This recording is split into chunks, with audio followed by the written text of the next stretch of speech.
അല്ലാഹുവിൻ്റെ മസ്ജിദിൽ പ്രവേശിക്കുമ്പോഴുള്ള മര്യാദകളാണ് കഴിഞ്ഞ ദിവസം നാം പറഞ്ഞത്. അതുപോലെ തന്നെ മസ്ജിദുമായി ബന്ധപ്പെടുമ്പോൾ നാം പാലിക്കേണ്ട വേറെയും ചില മര്യാദകൾ ആദരവായ റസൂലുള്ളാഹി സ്വല്ലല്ലാഹു അലൈഹി വസല്ലം തങ്ങൾ പഠിപ്പിച്ചിട്ടുണ്ട്.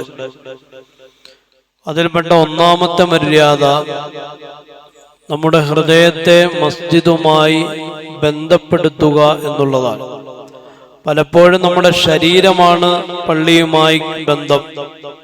അതുകൊണ്ടാണ് പള്ളിയിൽ കയറി ഇബാദത്തുകൾ നിർവഹിച്ച് കഴിഞ്ഞാലുടൻ തന്നെ നാം പുറത്തേക്ക് പോകുന്നത്. അതേസമയം ഹൃദയത്തിനാണ് പള്ളിയുമായി ബന്ധമുള്ളതെങ്കിൽ, മസ്ജിദുമായി ബന്ധമുള്ളതെങ്കിൽ, ഇബാദത്തുകൾ കഴിഞ്ഞാലും ആ മസ്ജിദുമായി സമയം ചെലവഴിക്കാൻ വിശ്വാസി തയ്യാറാകുമെന്നുള്ളതാണ്. ഒരു മുഅ്മിനായ മനുഷ്യന്റെ ഉപമ, മസ്ജിദുമായി ബന്ധപ്പെടുന്നതിൽ ഒരു മുഅ്മിനായ മനുഷ്യന്റെ ഉപമ വെള്ളത്തിൽ നിന്ന് കരയിലേക്ക് എടുത്തിടപ്പെട്ട മത്സ്യത്തെ പോലെയാണ്. വെള്ളത്തിൽ നിന്ന് കരയിലേക്ക് ഇടപെട്ട മത്സ്യം ആ വെള്ളത്തിലേക്ക് മടങ്ങിപ്പോകാൻ ആഗ്രഹിക്കുന്നു. അതേസമയം ഹൃദയത്തിന് മസ്ജിദുമായി ബന്ധമില്ലാത്ത ഒരു മനുഷ്യന്റെ ഉപമ കൂട്ടിലകപ്പെട്ട പക്ഷിയെ പോലെയാണ്. കൂട്ടിലകപ്പെട്ട പക്ഷി സ്വാതന്ത്ര്യം ആഗ്രഹിച്ചുകൊണ്ട് ആ കൂടിന്റെ പുറത്തേക്ക് പറന്നു പോകാൻ ആഗ്രഹിക്കുന്നു. പണ്ഡിതന്മാര് പറഞ്ഞു, വെള്ളത്തിൽ നിന്ന് വെളിയിലേക്ക് ഇടപെട്ട മത്സ്യം പോലെയാണ് മുഅ്മിൻ. അതേസമയം മുനാഫിക്കാവട്ടെ കൂട്ടിലകപ്പെട്ട പക്ഷിയെ പോലെയും. അതുകൊണ്ടൊരു വിശ്വാസിയെ സംബന്ധിച്ചിടത്തോളം നാളെ അള്ളാഹുവിന്റെ അർശിന്റെ തണൽ കിട്ടണമെന്ന് ആഗ്രഹിക്കുന്ന ഒരു വിശ്വാസി, റജുലുൻ കൽബുഹു മുഅല്ലഖും ബിൽ മസാജിദ്, അവന്റെ ഹൃദയം പള്ളിയുമായി ബന്ധപ്പെട്ടുകൊണ്ടേയിരിക്കും, പള്ളിയുമായി വിളക്കപ്പെട്ടിട്ടുള്ളതാണ്. രണ്ടാമത്തെ മര്യാദ മസ്ജിദിലേക്ക് നടന്നു പോവുക എന്നുള്ളതാണ്. പള്ളിയിലേക്ക്, മസ്ജിദിലേക്ക് നടന്നു വരാൻ കഴിവുള്ള ആളുകൾ നടന്നു തന്നെ വരണം. നബി സല്ലല്ലാഹു അലൈഹി വസല്ലം തങ്ങൾ ഒരിക്കൽ സഹാബത്തിനോട് ചോദിച്ചു, സഹാബത്തെ, നിങ്ങളുടെ പാപങ്ങൾ പൊറുക്കപ്പെടുകയും നിങ്ങളുടെ പദവികൾ ഉയർത്തപ്പെടുകയും ചെയ്യുന്ന ഒരു കാര്യം ഞാൻ നിങ്ങൾക്ക് പറഞ്ഞു തരട്ടെയോ?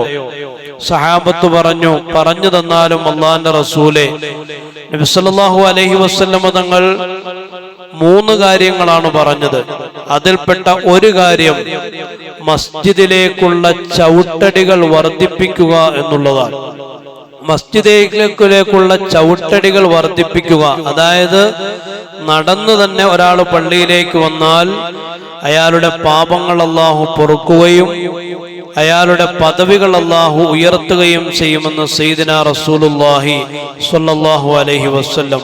2, മൂന്നാമത്തേത് മസ്ജിദിലിരുന്നു കൊണ്ട് ദീൻ പഠിക്കുകയും ദീൻ പഠിപ്പിക്കുകയും ചെയ്യണമെന്നുള്ള ഉദ്ദേശത്തോടുകൂടി മസ്ജിദിലേക്ക് വരിക. പള്ളിയിലേക്ക് വരുമ്പോ നമസ്കാരം മാത്രമായിരിക്കരുത് നമ്മുടെ ഉദ്ദേശം. അവിടെ ഏതെങ്കിലും രീതിയിലുള്ള ഇൽമിയായ മജ്ലിസുകൾ ഉണ്ടെങ്കിൽ ആ ഇൽമിയായ മജ്ലിസുകളിൽ പങ്കെടുക്കണമെന്ന ആഗ്രഹവും ഹൃദയത്തിലുണ്ടാവണം. അതോടൊപ്പം നമുക്കെന്തെങ്കിലും ദീനുമായി ബന്ധപ്പെട്ട വിവരങ്ങൾ നമ്മുടെ കൈവശമുണ്ടെങ്കിൽ ആ വിവരങ്ങൾ മറ്റുള്ളവർക്ക് ഷെയർ ചെയ്യണമെന്നുള്ള നിയ്യത്തും പള്ളിയിലേക്ക് വരുന്ന വിശ്വാസിക്കുണ്ടാവണമെന്നുള്ളത് മസ്ജിദിനോടുള്ള ഏറ്റവും പ്രധാനപ്പെട്ട ഒരു മര്യാദയാണ്. 4ാമത്തെ മര്യാദ മസ്ജിദിന്റെ ആദരവും ബഹുമാനവും കാത്തു സൂക്ഷിക്കുക എന്നുള്ളതാണ്.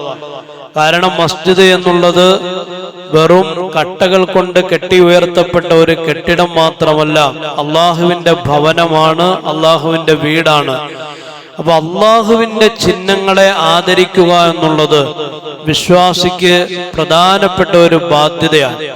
ആ ബാധ്യതയുടെ ഭാഗമായി മറ്റുള്ള കെട്ടിടങ്ങൾക്കൊന്നും നൽകാത്ത ബഹുമാനവും ആദരവും മസ്ജിദിന് നൽകൽ വിശ്വാസിയെ സംബന്ധിച്ചിടത്തോളം നിർബന്ധമായ ഒരു വിഷയമാണ്.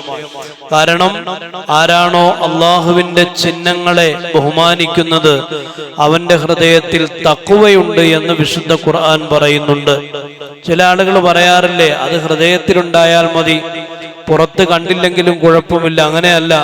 ഹൃദയത്തിൽ വിശ്വാസമുണ്ടെങ്കിൽ ആ വിശ്വാസത്തിന്റെ അടയാളങ്ങൾ പുറത്ത് പ്രകടമാവണം.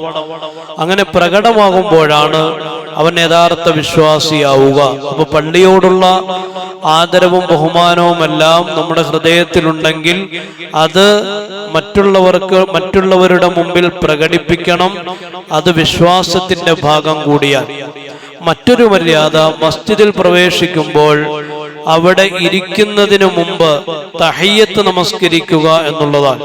നബി സല്ലല്ലാഹു അലൈഹി വസല്ലം തങ്ങൾ പറഞ്ഞു, നിങ്ങളിൽ നിന്ന് ആരെങ്കിലും മസ്ജിദിൽ പ്രവേശിച്ചാൽ അവൻ ഇരിക്കുന്നതിന് മുമ്പായി 2 റക്അത്ത് തഹിയ്യത്ത് നമസ്കരിച്ചു കൊള്ളട്ടെ.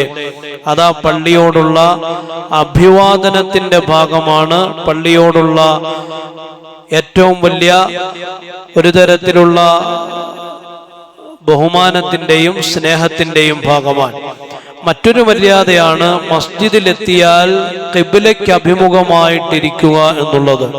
പലപ്പോഴും നമ്മൾ പല രീതിയിലാണ് ഇരിക്കുക. ചില ആളുകൾ വടക്കോട്ടിരിക്കുന്നത് കാണാം, ചില ആളുകൾ ഇപ്പൊ ഇരിക്കുന്ന കാര്യമല്ല പറഞ്ഞ, ഇനി ഇരിക്കാതിരുന്നാ മതി അല്ലെ. അപ്പൊ പള്ളിയിൽ വന്നാൽ പരമാവധി ഖിബ്ലയുടെ അഭിമുഖമായിട്ടിരിക്കുക എന്നുള്ളതും മസ്ജിദിനോടുള്ള ഏറ്റവും പ്രധാനപ്പെട്ട മര്യാദയാണ്. അതുപോലെ തന്നെ മറ്റൊരു മര്യാദയാണ് മസ്ജിദിൽ പ്രവേശിച്ചു കഴിഞ്ഞാൽ അനാവശ്യമായ സംസാരങ്ങളും ഭൗതികമായ വാക്കുകളും ഉപേക്ഷിക്കുക എന്നുള്ളതാണ്. പള്ളിയിൽ കയറി കഴിഞ്ഞാൽ ഉപകാരപ്പെടുന്ന വാക്കുകൾ പറയുക, ഉപകാരമുള്ള സംസാരങ്ങൾ നടത്തുക എന്നുള്ളതും മസ്ജിദിനോടുള്ള ഏറ്റവും പ്രധാനപ്പെട്ട ഒരു മര്യാദയാണ്.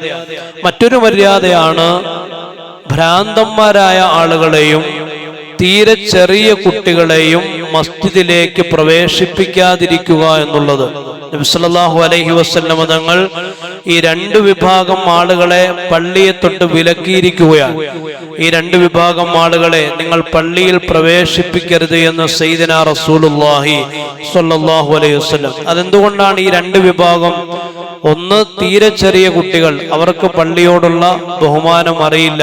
അപ്പൊ പള്ളിയോട് പല രീതിയിലുമുള്ള അദബുകേടും അവരിൽ നിന്നുണ്ടാകും.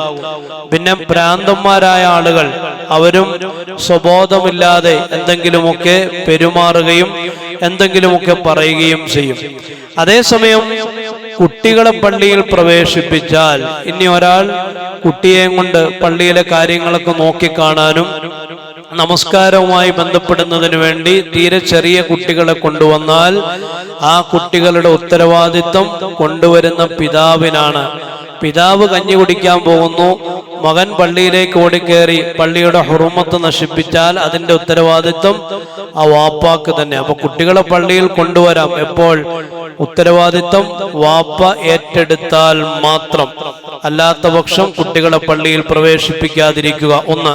മറ്റൊന്ന്, മസ്ജിദിനെ വൃത്തിയായി സൂക്ഷിക്കുകയും ആ മസ്ജിദ് സുഗന്ധപൂരിതമാക്കുകയും ചെയ്യുക എന്നുള്ളത് വളരെ പ്രധാനപ്പെട്ട ഒരു കാര്യമാണ്. ദുർഗന്ധം പള്ളിയിൽ ഉണ്ടാവരുത്. ദുർഗന്ധം മസ്ജിദിൽ വീഴുകയോ ആ ദുർഗന്ധം മസ്ജിദിന്റെ അന്തരീക്ഷത്തെ മലിനപ്പെടുത്തുകയോ ചെയ്യാതിരിക്കുക. പള്ളിയിൽ പുകയ്ക്കുന്ന ഒരു സമ്പ്രദായം അത് ഇസ്ലാമികമായ രീതിയാണ്.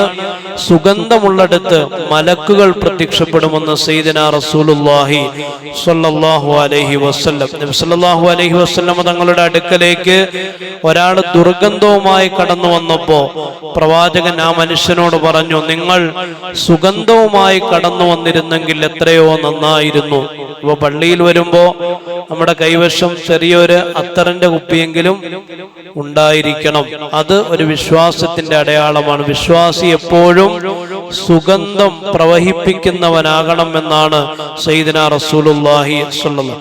അതുപോലെ തന്നെ മറ്റൊരു മര്യാദയാണ് പള്ളിയിൽ മസ്ജിദിൽ നമസ്കരിക്കുന്നതിന് വേണ്ടി പ്രത്യേകമായ ഒരു സ്ഥലം നിശ്ചയിക്കരുത്. ചില ആളുകൾ കണ്ടിട്ടില്ലേ, അവർ അവിടെ വന്ന് ടവലിട്ടിട്ട് പോയാൽ വേറെയുള്ള ആളുകൾ അവിടെ കയറിയിരുന്നാൽ ആകെ പ്രശ്നം. അങ്ങനെയൊന്നുമില്ല. ആരാണോ ആദ്യം പള്ളിയിലേക്ക് വരുന്നത് അയാൾക്ക് അവകാശപ്പെട്ടതാണ് മുൻസഫുകൾ. പിന്നീട് അടുത്ത സഫ്. അപ്പൊ പള്ളിയിലേക്ക് ആദ്യം വരുന്ന ആളുകൾക്ക് പള്ളിയുടെ പ്രധാനപ്പെട്ട ഇടങ്ങൾ അവകാശപ്പെട്ടതാണ്. ആർക്കും പ്രത്യേകമായൊരു സ്ഥലവും മസ്ജിദിന്റെ ഉള്ളിൽ നിശ്ചയിക്കപ്പെടാൻ പാടുള്ളതല്ല. ഒന്ന്. മറ്റൊരു മര്യാദയാണ് മസ്ജിദ് പരിധി വിട്ട് അലങ്കരിക്കുന്ന ഒരു സ്വഭാവം ഉണ്ടാവരുത്. ചില സമയങ്ങളിലൊക്കെ ചില പള്ളികൾ കാണാം വലിയ അലങ്കാരങ്ങൾ. അത് ആർഭാടമായ അവസ്ഥയിലേക്ക് പോകുന്ന ഒരു അലങ്കാരം ഇസ്ലാമിക വിരുദ്ധമാണ്. പള്ളികൾ അലങ്കരിക്കുന്ന സ്വഭാവം ക്രൈസ്തവരുടേതാണ്, ജൂതനസാറാക്കളുടേതാണ്. നബിദിനം വരുമ്പോൾ ആഘോഷിക്കുന്ന അലങ്കരിക്കുന്ന കാര്യമല്ല, മിതമായ നിലയിൽ അലങ്കരിക്കാം. പക്ഷെ അത് ആഡംബരമാകുന്ന നിലയിൽ അലങ്കരിച്ചാൽ അതിന് അള്ളാഹുവിന്റെ അടുക്കൽ സമാധാനം പറയേണ്ടി വരും എന്ന കാര്യങ്ങൾ ഓർക്കുക. അവസാനത്തെ മര്യാദ, മസ്ജിദിന്റെ ഉള്ളിൽ ക്രയവിക്രയങ്ങൾ പാടില്ല. പള്ളിയിൽ വന്നിരുന്നിട്ട് സ്ഥലക്കച്ചവടം നടത്തുന്നു രണ്ടാളുകൾ, അല്ലെ? വീട് കച്ചവടം, പണയത്തിന് കൊടുക്കുന്ന കാര്യം, ഇങ്ങനെ പള്ളിയുടെ ഉള്ളിൽ കച്ചവട സംബന്ധമായ കാര്യങ്ങൾ സംസാരിക്കരുത്. ക്രയവിക്രയങ്ങൾ, കൊടുക്കൽ വാങ്ങലുകൾ നടത്തരുത്. അങ്ങനെ ആരെങ്കിലും കൊടുക്കൽ വാങ്ങലുകൾ നടത്തുന്നത് കണ്ടാൽ അവരോട് പറയണം, അള്ളാഹു നിങ്ങളുടെ ഇടപാടിൽ ലാഭം തരാതിരിക്കട്ടെ എന്ന് പറയണമെന്ന് സയ്യിദുനാ റസൂലുള്ളാഹി. പിന്നെ നമ്മൾ ശ്രദ്ധിക്കാത്ത മറ്റൊരു വിഷയമാണ് നഷ്ടപ്പെട്ട സാധനം പള്ളിയിൽ വന്ന് അന്വേഷിക്കുക. അല്ല, എന്റെ വാച്ച് കളഞ്ഞു പോയി, ആരെങ്കിലും കണ്ടോ? വന്ന് മുഅദ്ദിൻ സാഹിബിനോട് ചോദിക്കും.